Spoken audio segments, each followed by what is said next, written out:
MrBeast is having himself a week. He is being accused of fraud. And these recent controversies have left MrBeast in muddy waters. Building city, we're doing things that don't make sense. MrBeast lied in his response, saying that he just became aware of Kris's actions in the past few days. For all the stories that I'm hearing, just break my heart. MrBeast isn't just promoting gambling to children here. He's running the casino. $1 lawyer versus $1 million lawyer. First lawyer to get me out of this situation wins. I left my friend on an island with children for Wow. There's a lot of stuff going on with MrBeast. I'm sure most of you have seen at least some of it, seeing as it's blowing up. The many allegations surrounding his name vary greatly, from being in the same group chat with and supporting a pedophile, to faking his videos, promoting gambling and obesity, and treating his contestants like subhumans. These claims have so far been dispersed in a sea of shorter videos, each giving some update as new claims come out. So I hope to consolidate all the claims into one retrospective, and maybe shed some light onto the sheer scale of them. No point in stalling any longer. We're gonna cover everything up to the time of writing, but first we need to set the scene. Let's go.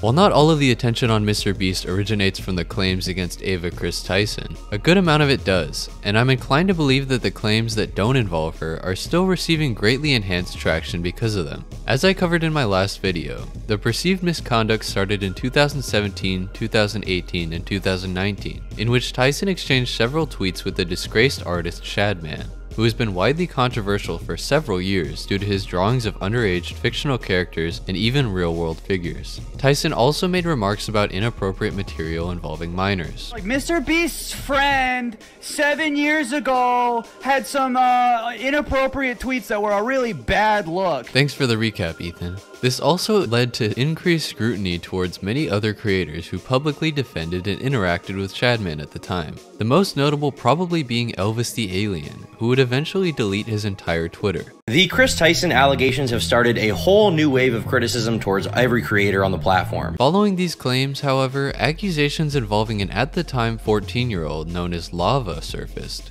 with evidence of Snapchats and group chats in which Tyson made inappropriate remarks and had an inappropriate relationship with him. He would come out to deny that he was groomed, which Tyson cited in her eventual statement, but would later seem to backtrack on his denial and recognize that the interactions were inappropriate. Just as a side note here, there are still people who for some reason deny that these behaviors are inappropriate and claim that all of the hate is because of transphobia. The victim was not centered at all. What was instead centered is a drive for clout chasing from drama channels, who clearly were waiting for any excuse to dunk on a trans woman, especially because the most damning allegations they made were that she groomed a teenager, who has a platform and who has come out and explicitly said, "These videos are massive lies and twisting the truth. Ava never did anything wrong and just made a few edgy jokes." Now, you guys might not believe this, but making videos can actually take a long time, from script writing to editing and the like. But I have no idea how you can still be putting this video out 3 days after the victim himself came out acknowledging that the messages were inappropriate, and that he didn't realize it when he was a child, which is what people were already saying was the case since the claims came out in the first place. This video is extremely disingenuous and at best is the result of taking too long and for some reason not checking Twitter, or at worst is refusing to listen to the victim when the narrative no longer fits with your video. Disregarding all the evidence and the victims in order to say something about transphobia only incenses these people and increases their hatred because they think trans people aren't being held responsible for their actions. Anyway, this pretty much opened the floodgates, resulting in many more leaks and stories coming forward of inappropriate jokes and creepy messages from Tyson to minors or in chats with minors, as well as public tweets exchanged with them. Tyson is pretty much done in the public eye and has been forcibly removed from MrBeast's online presence. However, this was not the end of the claims. Twitter user Muskina came out on July 26th with claims of sexual assault against Tyson. According to her, Tyson followed her in November of 2022 after seeing her transition. They exchanged messages regarding their identities and Muskina's hormone treatment, as well as talked about her possibly working for MrBeast. At this point, Muskina accuses Tyson of love bombing or giving extreme amounts of attention and affection as a manipulation tactic. It was after this that Tyson apparently asked Muskina to do sexual things on camera, something she felt pressured to do in order to get a job on the MrBeast crew. Apparently this included some occasions in which she wasn't feeling well. Muskina also points to sexual or affectionate tone being present throughout their conversations. She was not a minor but felt as if she was being, quote, coerced. There are many more details of the story, but essentially, Muskina was led to expect a job, a reciprocal relationship, and more if she did sexual favors for Tyson, but was soon made aware that this was not the case. Eventually, she found out that Tyson did not control hiring processes at all and asked for a plane ticket home, which she was granted. Now, many were willing to give these allegations a large amount of consideration, given the recent details that had come to light regarding Tyson. But realistically, the claims Muskina makes, while they may constitute a toxic or one-sided relationship, do not constitute SA. You don't even claim that Kris explicitly said anything like that, and this is all based on how this person claims to feel at this time. And frankly, someone's feelings without evidence aren't really something that I necessarily believe in unless I can establish a pattern of behavior, which we are really looking for here. You know, I really don't like Kris Tyson very much. I think the audience, all of you, are probably on board with me on that. But with any specific allegation, I'm still looking for proof that something happened, and here I don't have it. However, it would be at this point that Muski was offered a 2-week trial for the job she felt she would be getting, and at the time, she continued to engage in the same sexual favors, getting that same feeling of being coerced. She pulled back from these types of interactions, but claims that one night, unsolicited, Tyson started touching herself inappropriately near her, at which point Muski claims she thought she had no choice but to engage in oral sex, calling it non-consensual. Now, Tyson flashing could definitely qualify as sexual harassment if she did not want that to happen, but at this point it does not seem to be non-consensual. All the same though, these situations made Muski very uncomfortable, leading her to confront Tyson over Telegram. In this conversation, she brings up dead naming and misgendering, as well as says she is always down for being openly sexual with friends and colleagues. Despite Tyson saying she was fine with ceasing sexual interactions, she also says she loves Tyson. The rest of the accusations consist of things like towing the line and being manipulative with not many other specifics, until Easter of 2024 when they agreed on an open relationship, until Tyson hooked up with someone else and was calling them her boyfriend. Now at this point, this does not really impact the online opinion of Tyson much, considering that there are many instances of degenerate behaviors with minors surfacing even now. But it's true that this does not really seem to indicate sexual assault, and the allegations are probably being retreaded uncritically because of other behaviors. Realistically, these emotions are fine to feel if you feel used. You know, if you feel like Ava is like, oh, you know, just suck me off, give me head, and then like treating you very nice, and then later on they're not really reciprocating that kind of attention. That's not a super nice thing to do, but it's not sexual assault. I felt the accusations are worth mentioning though, and the spirit of unrelated claims being signal boosted uncritically is something I wanted to capture for the coming segments. As a last note about Tyson, on July 27th, her alleged sister came out to claim that being transgender was all a fetish for her, claiming that Tyson is deluded, disturbed, and even narcissistic. These claims are, as far as I know, unverified, but it certainly was believed by many based on the previous instances. Okay, let's move on to the man himself, MrBeast. Now, the first allegation I want to talk about against MrBeast, and honestly the one I feel should be getting most of the attention, is that he knew about Tyson's degenerate behavior, and was even in the same group chat as her engaging in the same behaviors. The first piece of evidence people refer to is the fact that the art piece Tyson purchased from Shadman could be seen on the wall in the MrBeast video tipping delivery guys $10,000, before that part of the video was removed. This indicated that MrBeast definitely could have known about the first allegations of misconduct. However, according to new Discord leaks that show messages from the group chat from which the original allegation stemmed, MrBeast may have been in the same chat and may have even sent similar inappropriate messages. Don't ask me why Keemstar searched that word specifically, okay? Anyway, the community note attached to these claims was supposedly retracted, which many are taking as evidence that this was the real MrBeast, who is seemingly participating in inappropriate messages being exchanged with minors present. If we were to take this as fact, this may also indicate that MrBeast knew about other inappropriate behaviors Tyson was engaging in privately, and at the very least seems to indicate that he lied about just becoming aware of the group chat messages in his initial response to the situation. Confirmation that it was indeed the real Jimmy, and it is seemingly provable by searching the archives and seeing that his account is linked to the MrBeast gaming channel, which is not possible unless you you own the channel and can log in. Meaning essentially, MrBeast lied in his response saying that he just became aware of Kris's actions in the past few days, when in reality, he knew all along. This degenerate behavior calls into question if MrBeast and his friends have been covering up a pedophile for years, and even putting her in positions to be idolized by children, which can in turn make them more vulnerable and more likely to have certain interactions with her. I cannot emphasize the importance of these claims and how sickening they are, and honestly I feel like this needs the utmost amount of attention until we can figure out the extent of his knowledge and how complicit he was. However, this is only the beginning of the storm around MrBeast.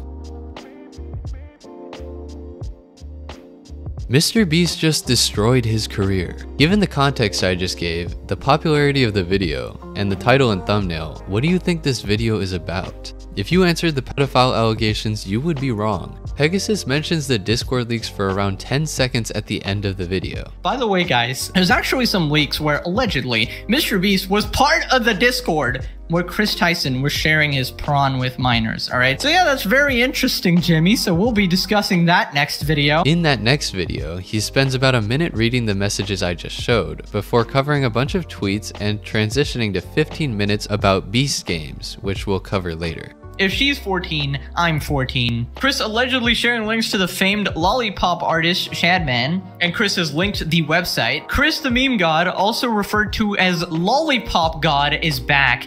Designated Lollipop, yes it's me, yay you're back. No, what that first video was really about was essentially a repost of a video made by Dogpack404, a self-proclaimed former MrBeast employee, who made a channel to accuse MrBeast of faking his videos and running illegal giveaways. I wanted to provide some context to this video. I'm a former MrBeast employee, and today I am alleging that the company rigged videos and did illegal lotteries and sold fake signatures. I would consider that fraud, okay? Thank you, enjoy the video. Firstly, there is no evidence within the video to support that he worked for MrBeast, which is the premise of his claims. However, a response to the video made by Chucky, a current employee of MrBeast, claims that he was employed on a 90-day trial before being let go after less than a month for, quote, erratic behavior. Chucky also claims that Dogpack did not participate in many of the videos he references. Dogpack starts by saying that the video was filmed before all of the Tyson allegations, and also claims that those are probably more serious than anything he talks about. People have internally known at the company that, like, Kris is kind of a potential minors attracted person, and the company protects her, or they were protecting her, and they protected her as long as they could. Jimmy knew, everyone knew, so... You know, which I think that's more of a red flag than anything I'm going to reveal in this video. He also accuses everyone in the MrBeast crew of knowing about it and covering it up with an anonymous text message as evidence. His first point consists of comparing MrBeast's conditioning of children to worship him to behavioral learning, and even compares him to Jesus Christ. And step 3 is finally calling on the viewer to act in some way that benefits the brand, promising big rewards in return. Now it's your turn to do what MrBeast tells you, and you will win big rewards. These young viewers are explicitly told repeatedly that if they subscribe, if they buy products or act in some way that benefits the brand, they will win big rewards. Trust MrBeast, watch him help others, contribute to his cause, and one day he'll help you too. That's the formula. Subscribe for a Lamborghini, and to make me happy, you could be in one of these videos right now, and you might get pictures next to it. You might get $1,000. Subscribe and you might win a free car. Subscribe for a free car. I love all of subscribe and you can come next time. I give you $100. Subscribe again. Subscribe and you could win 10 stars. Red subscribe button. You could also win $100,000. Seriously, we always fly subscribers down. Yeah. I think this point of using MrBeast's subscribe captions as some sort of indication that he's manipulating people probably didn't need to be in the video, but there are more serious claims later. But this train track is CGI, these bus wheels are CGI, this explosion is fake, this shredder is CGI, this car is digitally lifted, this pit is fake, this guy is fake, this raccoon is a paid actor, this island costs more than $1, this city is not abandoned, these buildings are CGI, but it's not your only way out. You can literally get an Uber to the airport for $20. That's not a lurker. It's just a guy. This whole room is fake. This contestant is an actor. Dogpack goes on to show this montage of apparently a ton of stuff that is completely faked from MrBeast's videos. It is worth noting that this has been contested by Chucky, who denies many of these claims and cites an article which says that the transfer tax for the island they bought was $1, but there were some additional costs totaling $27. Next is a segment referring to the contestant Mac, who has appeared in several MrBeast videos. Dogpack404 claims that Mac was already rich, is involved with the MrBeast crew, and does his best to make the videos more drawn out and dramatic. dramatic. Found public records showing that Mac moved from California to Greenville, North Carolina, where Jimmy is located, back in August 2023, 2 months before he appeared as a contestant.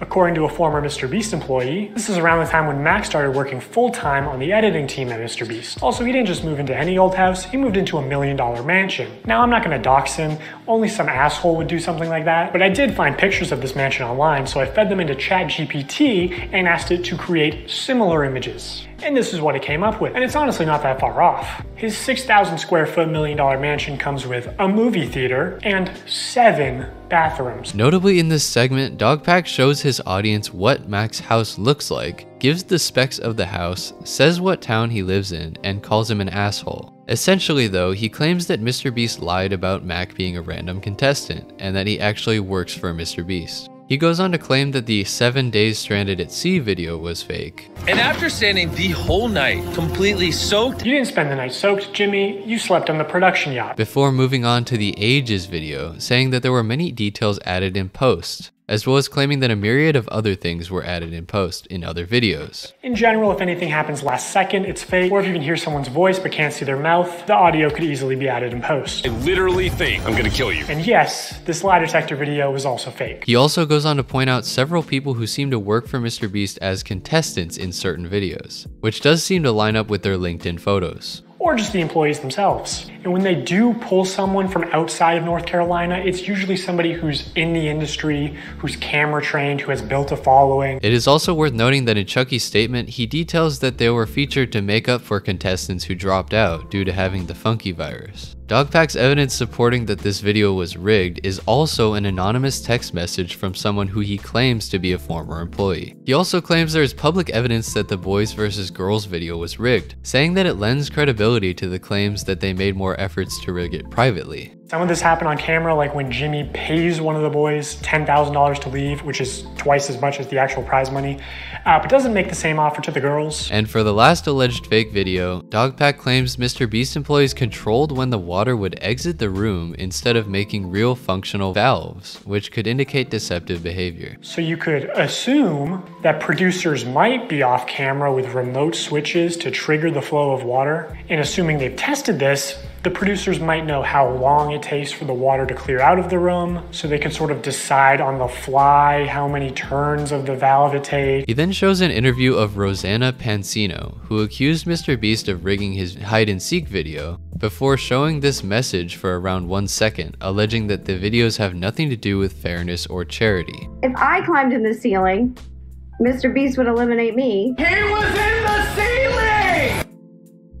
Also, I think some of the Now we move on to the focus of the majority of Dogpack's video, the illegal lotteries that MrBeast allegedly runs. For these points, Dogpack points to the laws against illegal lotteries, saying that they must have a prize determined by chance that must be entered with consideration, oftentimes a payment of some sort, claiming that MrBeast has held multiple live streams where prizes would be given out to random viewers that bought a MrBeast shirt. We will sign that shirt, and some of them will get random prizes like this. In 10 minutes, right, because we gotta give them time to do their cart, we'll give 2 orders $500 each. 5 minutes, someone's getting $3 grand in their order. In addition to that, he reiterates claims that the prizes were not given to the winners, and that they didn't actually put prizes in at the times that he said he would. He also focuses heavily on how they joke that if they give so many things away, they won't make a profit.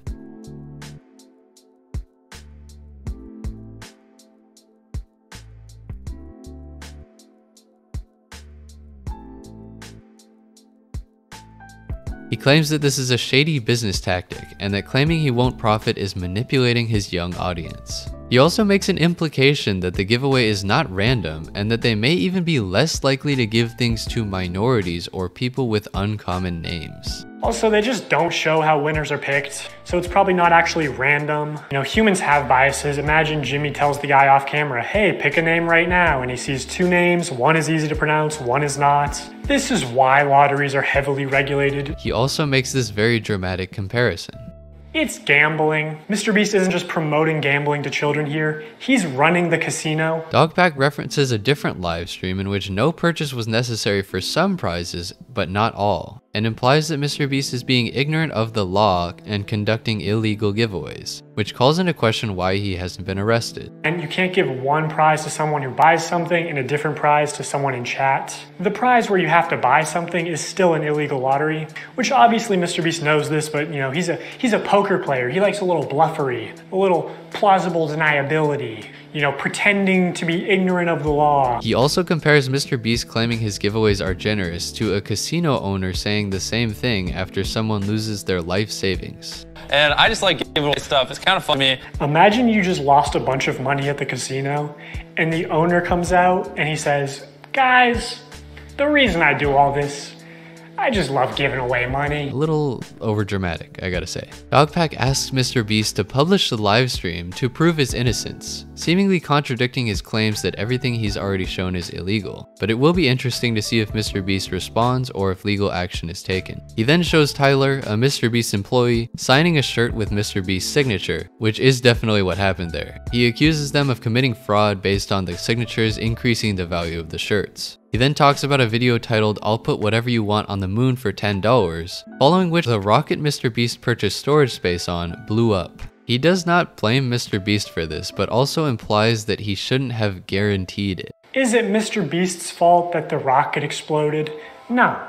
Is it his fault that he advertised it as for $10, I will put your photo on the moon? For $10, I'll put whatever picture you want on the moon. When he couldn't guarantee that? Yes, of course. Dogpack also shows that MrBeast's manager specifically points out that he wanted to partner with scummy online gambling websites that RiceGum and Jake Paul were widely criticized for advertising and had to be talked out of it. So it was about 3 years or 2.5 years ago when I started working with Jimmy. What was becoming really popular were these like mystery loot crate, like internet sites where it's basically like CSGO skins, but you'd go on and be like, here's the Supreme box, and you'd pay $50 for it. And remember, didn't RiceGum did quite a few people. Yes, yeah, they got a lot of hate for that. Right. Jimmy was he wanted to work with that company. These types of partnerships have prompted widespread backlash in the past, and if it's true, this would be a huge hit to MrBeast's credibility and public image. It is at this point that Dogpack transitions to talking about Feastables, specifically with two major points. 1.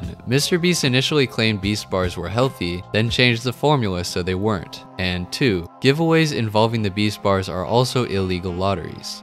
He shows some clips of MrBeast claiming the bars are healthy, before showing this clip of him becoming visibly agitated when a creator does not like the Beast Bars. Not crazy, Jamie. No? You don't like Crunch Bars? I do like Crunch Bars, but again, it's too sweet. Let me try this. Maybe these are defective. Oh my god, this tastes good to me so far. Okay, here's the thing. I didn't realize you were a dark chocolate guy. I'm not a super dark chocolate guy. I do love dark chocolate. I get this a 7.8 out of 10. Okay, I'm starting to understand this, man. Okay. I'm starting to figure this man out. You're gonna like this one, right? You like salt? Everybody knows the sea salt guy. I'm gonna get rid of these. I love salt. Dogpack claims this is a mask-off moment for MrBeast. He goes on to show that the new bars have more sugar and calories than Hershey's bars, and that MrBeast claims that they were healthy were manipulative. It's interesting to look back at this because a large part of Feastable's marketing campaign was the fact that it's a better for you brand, that it's healthier for you than Hershey's. Less sugar, only 4 ingredients, all organic. I wanted to just make a better for you snack drink. He then claims that MrBeast is promoting gambling, obesity, and diabetes. This is far worse than a lottery ticket because a lottery ticket doesn't give you diabetes. Do you think kids are gonna do that shit or just beg their parents when they're at Walmart for the YouTuber diabetes lottery ticket? But I know that poor diet and especially excessive sugar consumption is the #1 cause of death and health problems in America, including some of the health problems that MrBeast claims to care so much about. He claims that this is because the Feastables giveaways encourage more chocolate consumption. One of the most pertinent points in this video is that the Feastables sweepstakes can be entered with no purchase, but only if you mail in a card, which still takes consideration, but without the return of a chocolate bar. No perched neck, or hidden deep in the Feastables website under a FAQ. And to enter for free, you have to mail in separate 3" by 5" hand-addressed written index card. One of the possible reasons the other giveaways haven't gotten them in trouble yet is because fans would get what they paid for, being a shirt or a chocolate bar, even if they didn't win. Since there is no chocolate involved here, meaning consideration was put in but without any return, This could be a good point against the Feastables sweepstakes. Finally, Dogpack goes on to claim that MrBeast uses very manipulative advertising techniques to associate chocolate with dreams coming true, encouraging sugar consumption and gambling. And this brings us to the end of the video.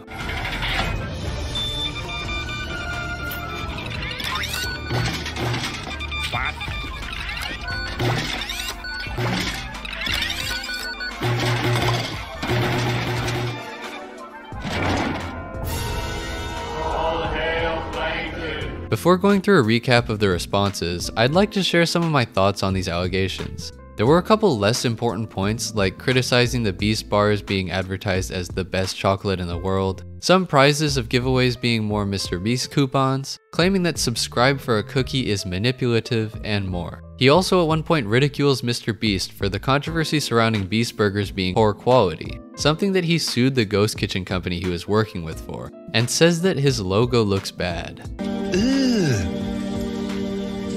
Brother, what's that?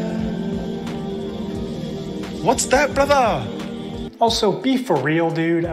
Five Guys has a nice, clean, appealing aesthetic. You know, the name suggests humble beginnings. This is like a 8-year-old sloppy cotton candy piss burger. I don't think he should have shown a house similar to Mac's while implying that he is a negative figure and giving the amount of bathrooms and general location, which almost amounts to doxing, something he criticized Mac for doing. His claim that MrBeast had a mask-off moment while acting like an idiot when his chocolate was reviewed badly was a little overdramatic. And while it doesn't make much of a difference, the Feastables bar actually does have less sugar and calories per gram than Hershey's, it's just bigger. I mostly disregarded these claims because they seem like a mix of personal insults and unnecessary details. Many of Dogpack's claims only have evidence amounting to text messages from anonymous sources, anecdotes, or publicly available information. However, his points about some of the lotteries seem pretty compelling, and other claims about changing the Feastables bar's formula after claiming that they are healthy, having someone else sign with MrBeast's signature, and possibly more are evidence of very scummy behavior. As for this screenshot and others like it, I think that encouraging these types of giveaways for kids, in the context of MrBeast also wanting to partner with online loot crate websites, is very irresponsible. However, I also think that this person in particular is taking it a little far, and that the $200 they spent on MrBeast merch probably could have bought some Christmas gifts for this person's family. Additionally, regarding Dogpack's claims about MrBeast encouraging diabetes and obesity, and calling him a hypocrite for selling chocolate and curing blindness, it seems like a bit of a stretch. I also think he makes a lot of unsupported claims like the ones about MrBeast giveaways being biased against minorities. Finally, Dogpack's implications that MrBeast is a casino owner for babies, and his comparison of not winning AirPods with your shirt to losing your life savings at a casino are pretty overdramatic. Though his points about these giveaways are valid.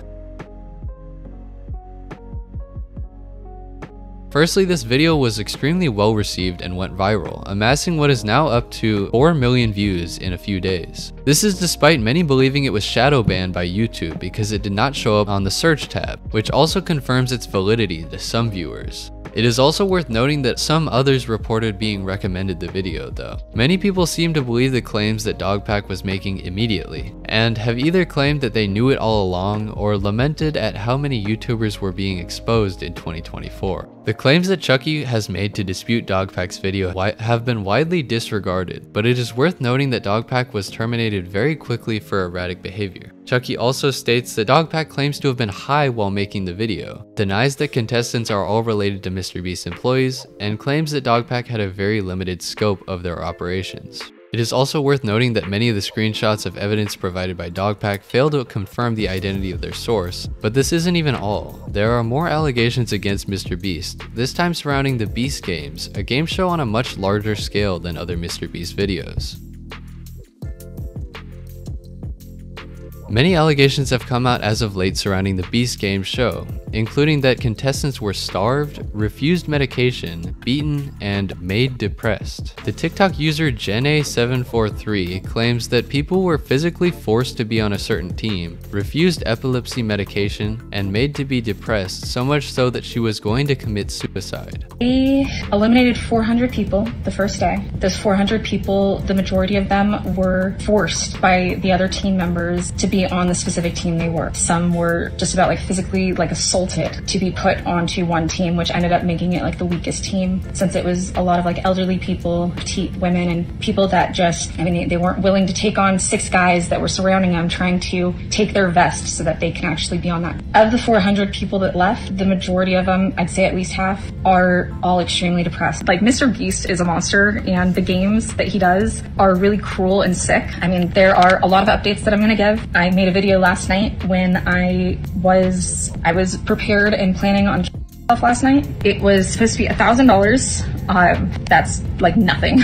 4 months. It was gonna take 4 months to get to me, as MrBeast and his staff knew that I was homeless and had nothing when I went on the show. And I had to buy stuff for wardrobe to be on the show. Many people, sometimes they hadn't gotten their medication for like 2 days. Some of it was like epileptic medication, like really vital, necessary medication. I'm going to disregard the homeless part, seeing as this is a voluntary competition, and I don't know why that part is necessary. Okay, so some people are saying that she might be exaggerating, you know, blowing it out of proportion, or she's just salty that she lost the game and she didn't win any money and she's a sore loser. Now, that could be the case, but considering she said she wants to game end herself, that would seem sort of serious. Also, you'd think that MrBeast would help out one of the sort of homeless contestants, seems like in line with his values, but apparently not. Come on, man, what? However, the rest of these claims are very serious, and Rosanna Pansino came forward to share that many had similar experiences. At this point, I've lost track, but I think it's nearing like 100 people who have reached out to me with their stories. Each person has their own experience and their own opinions, but overall the stories that I'm hearing just break my heart. I have never heard of anything like this on any set. So today I want to read a statement from another contestant who shares many of the same experiences with the other stories that I'm hearing. Other allegations include the game being rigged, meaning that they were about speed and strength, putting less physically capable people at a disadvantage, a lack of food or water, sleep deprivation, men being allowed to tackle women with no consequences or disqualification, and asking people who lost to sign away the right to a class action lawsuit in exchange for $1,000. They also apparently offered to provide therapy sessions, which means they knew it was bad. This therapy session would coincide with what that woman was saying about how she wanted to neck herself. I mean, initially I did think it was a bit far-fetched because it's a game show, but if what they're saying is true and you were beaten and starved, I mean, yeah, you would want to neck yourself and you'd need therapy. It also apparently, quote, felt like Hunger Games. According to a source at the Desert Springs Hospital in Las Vegas, they had received countless patients on July 19th due to an apparent lack of food and water. There were also cases of sleep deprivation and several contagious diseases. Overall, the event seemed to be extremely poorly run, with numerous errors in management and an apparent inability to handle the sheer scale of the event. Something that would make sense considering the fact that Beast Games was so much bigger than the typical MrBeast video. With the amount of contestants speaking out, as well as apparently the hospital itself, it is clear that there was a grave mishandling of the event, and I'm sorry to every contestant that was negatively impacted. According to Rosanna Pansino, this is not even half of the details she's heard, and more will be coming soon. Regardless of the other claims against MrBeast, this is a complete disaster, and something he should definitely be called out for. I found it interesting how the firestorm around MrBeast unfolded. First with the allegations against Ava Kris Tyson, which were seemingly immediately followed by a sea of other accusations of scummy behavior and neglecting his responsibilities as a huge online personality. I believe Dogpack when he says he filmed this video before the Tyson stuff because of how long and detailed it is. But I think that regardless of this, many people were very quick to believe his claims due to the recent allegations. And I think in a way, people were primed to respond to these claims. And following this, we have seemingly hundreds of claims that range from gross negligence to straight up denial of human rights on his game show, which if this hadn't happened already, threw the MrBeast name into disrepair.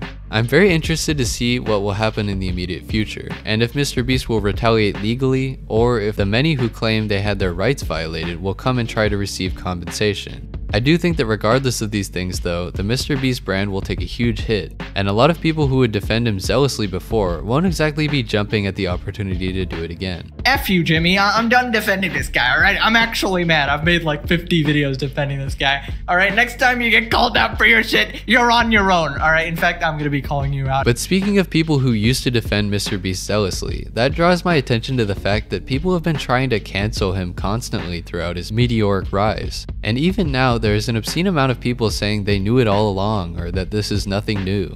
And it is interesting to me because I was one of the people who initially wrote Rosanna Pansino off and used to think that MrBeast was this huge positive influence. And after the Tyson drama, the Beast Games fiasco, and several of Dogpack's claims, I really don't see his past content in the same light. I think one of the reasons people wrote it off in the past was because people called into question his intentions and said he should be doing different stuff with his money. And honestly, they sounded super angry and bitter without making any points except for socialism.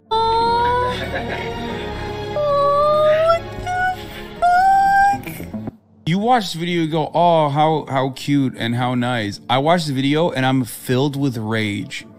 What's wrong with you? We were blinded by the blind hate Hassan threw at MrBeast, so we didn't really think about what was going on with some of his other videos. And it becomes clear now that this is nothing new, and that MrBeast has been a giant corporation for a long time, pulling what is honestly some really scummy shit. And it's all coming out now, mostly thanks to other allegations surfacing at the same time. But I and many others have realized all the same that this was happening under our noses for a while.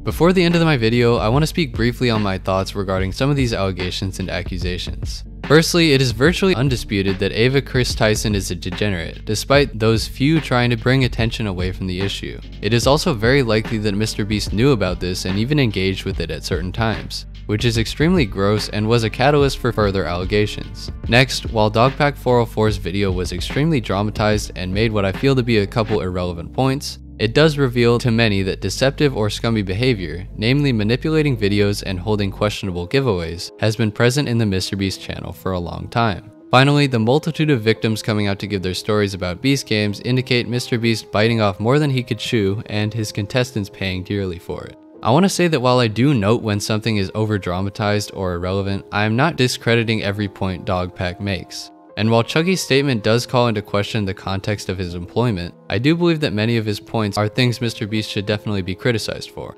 I think it's a slippery slope including things like these in an exposed video, and if the Tyson allegations hadn't led credibility to Dogpack's claims, there could have been a chance he'd be written off as a bitter ex-employee for making exaggerated statements. That's the only reason I've been critical of some of his points, and one of the reasons I think Chucky may not be making some of his statement up.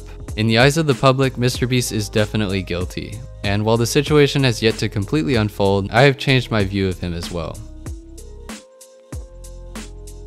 I have no doubt that more allegations will continue to surface, and I don't think there's any way for MrBeast to respond that will clear his name or stop the negative attention from being focused on him in any way. This has been a huge storm and will probably continue to be, as there's no end in sight other than him responding, silencing his opposition legally, or deleting his channel, which I'm sure will not happen. But I guess we'll just have to wait and see. Make sure to leave a like if you liked the video, dislike if you disliked the video, and leave a comment with your thoughts below. Also, subscribe for a cookie.